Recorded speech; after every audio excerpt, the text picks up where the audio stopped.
ভূটানলৈ ৰপ্তানি অসমৰ কাঠফুলা।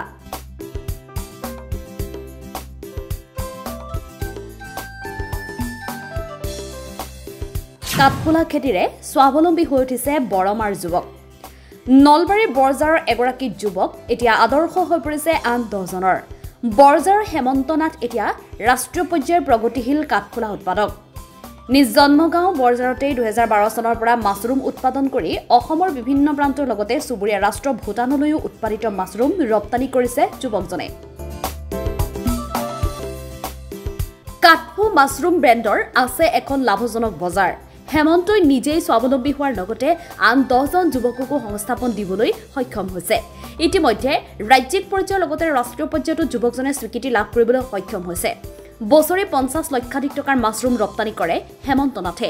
নিবনুৱা যুৱক যুৱতীসকলে মাছৰুম উৎপাদনেৰে স্বাৱলম্বী হ'ব পাৰে বুলি জনায় কাঠফুৰ স্বত্বাধিকাৰী হেমন্ত নাথে। 2012 চনৰ পৰা মাছৰুমৰ লগত জড়িত হৈ আছোঁ। মাছৰুম ফাৰ্ম কৰিলোঁ। তো তাৰ লগতে জড়িত হৈ মই হিমাচল প্ৰদেশত ট্ৰেইনিঙত গ'লোঁ। এবাৰকৈ দুবাৰ গ'লোঁ। আৰু অসমৰ Jorhat agriculture university, Nalbari KVK বা বিভিন্ন খেতিয়কৰ লগত জড়িত হৈ বহুত কথাই শিকিলোঁ। মই তেনেকৈ যেতিয়া হিমাচল প্ৰদেশত যেতিয়া গ'লোঁ, ভাৰতবৰ্ষৰ বিভিন্ন খেতিয়কৰ লগত এটা ভাল সম্পৰ্ক হ'ল। হোৱাটছএপেদি আমি বহুত কথা পাতোঁ তেখেতসকলৰ লগত। আপোনাৰ যিটো মাছৰুমৰ ব্ৰেণ্ড আছে সেইটোৰ নাম কি? তাৰপাছতে মই আৰম্ভ কৰি মই ব্ৰেণ্ড এটাও বনালোঁ। কাৰণ মাছৰুমৰ বুলি এটা ধাৰণা আছে যে অলপ ভয়ো কৰে। তো ব্ৰেণ্ডটো মই অসমৰ নৰ্থ ইষ্টৰ প্ৰথম ট্ৰেডমাৰ্ক ৰেজিষ্টাৰ্ট কৰিছোঁ ডিপাৰ্টমেণ্টৰ লগত। মই কাঠফু ৰাখিছোঁ, কাঠফুলাৰ পৰা কাঠফু লৈছোঁ। তো ট্ৰেডমাৰ্ক পোৱাৰ কাৰণে ভাল হৈছে। আমি ৰেজিষ্টাৰ্ড হ'ল ট্ৰেডমাৰ্কটো। আৰু আমি কোম্পানীও বনাইছোঁ বেংচা অৰ্গেনিক্স বুলি।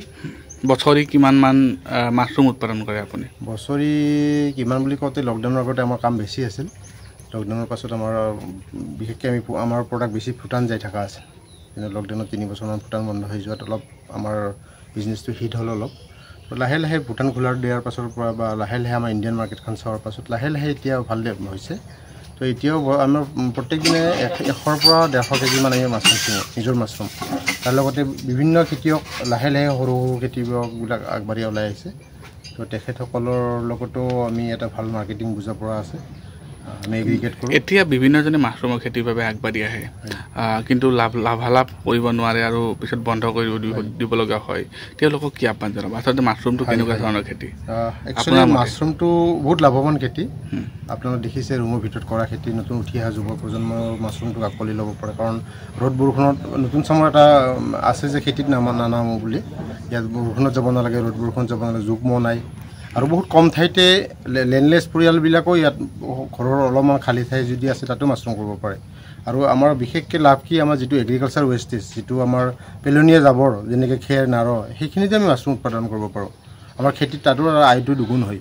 কাৰণ আমাৰ ইফালে মাছৰুমৰ পৰাও আহি আছে আৰু ইফালে খেতিৰ পৰা যিটো ৱেষ্টেজ তাৰ পৰা আমি ক'ব পাৰোঁ। আৰু যিটো ক্ষেত্ৰত নতুন প্ৰজন্মৰ কথা আপুনি ক'লে, সেই ক্ষেত্ৰত কি হ'ল, আমাৰ মানুহবিলাকৰ এটা মই নিজকো কওঁ, মোৰো এটা দোষ আছিল আগতে, এতিয়া লাহে লাহে বুজি পালোঁ। যিটো প্ৰডাকশ্যন কষ্টবিলাক আমি খৰচবিলাক হিচাপ নাৰাখোঁ। আমি আনুমানিকহে কিছুমান দেখি কাম কৰোঁ। যদি হিচাপটো কৰি চোৱা যায়, মাছৰুমত একেবাৰে লাভ আছে। 100% লাভ বুলি ক'ব পাৰে। কাৰণ যিমান লগাব তাৰে দুগুণখিনি আমি ৰিটাৰ্ণ পাওঁ। কেৱল আপুনি বনাইছে? মাছৰুমৰতো বিভিন্ন প্ৰডাক্ট বনাব পাৰে, কিন্তু মেইনলি আমাৰ যিটো কেঁচা মাছৰুমৰ ইমান চাহিদা আছে, সেই হিচাপে আমি ফুলফিল আপ কৰিব নোৱাৰোঁ মাৰ্কেটখন। আৰু দ্বিতীয় কথাটো হ'ল, আমি যেতিয়া শুকাই থোৱা মাছৰুমখিনি 1 বছৰৰ পৰা 1.5 বছৰৰ ভিতৰত 1.5 বছৰলৈকে মাছৰুমটো ভালকৈ ৰাখিব পাৰি, সংৰক্ষণ কৰি ৰাখিব পাৰি। তো সেই ক্ষেত্ৰত শুকান মাছৰুমৰো এখন বজাৰ লাহে লাহে ক্ৰিয়েট হৈ ডাঙৰ বজাৰ এখন অসমত আছে। আৰু মাছৰুমৰ পৰা বাই প্ৰডাক্ট হিচাপে ভেলু এডেড কৰি পেলাই মাছৰুমৰ আচাৰ, আমি আচাৰ বনাইছোঁ। মাছৰুমৰ আচাৰ, মাছৰুমৰ বিস্কিট, মাছৰুম পাপৰ, ভেৰাইটি মাছৰুম এডেড কৰি পেলাই যি দিয়া যায়, মাছৰুমৰ বহুত আইটেম বনাব পাৰে। কিন্তু বিশেষকৈ মানুহখিনি একচেপ্ট কৰি আছে এতিয়া যিটো মাছৰুমৰ ড্ৰাইড মাছৰুম, ডিহাইড্ৰেট যিটো শুকাই আছোঁ আমি, আৰু ফ্ৰেছ মাছৰুম, এই দুটাৰ ভাল ডিমাণ্ড আছে। বছৰত আয় বুলি কওঁতে আমি লকডাউনৰ আগতে 50 লাখমান বছৰত টাৰ্ণ অভাৰ কৰিছিলোঁ আমি।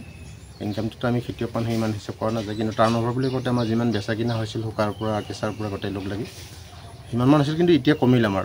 এতিয়া লাহে লাহে আৰু অলপকৈ ইনক্ৰিজ হ'ব ধৰিছে। অলপ টাইম লাগিব লকডাউনটো আমাৰ যিটো এই হিটটো ফিল আপ কৰাৰ কাৰণে।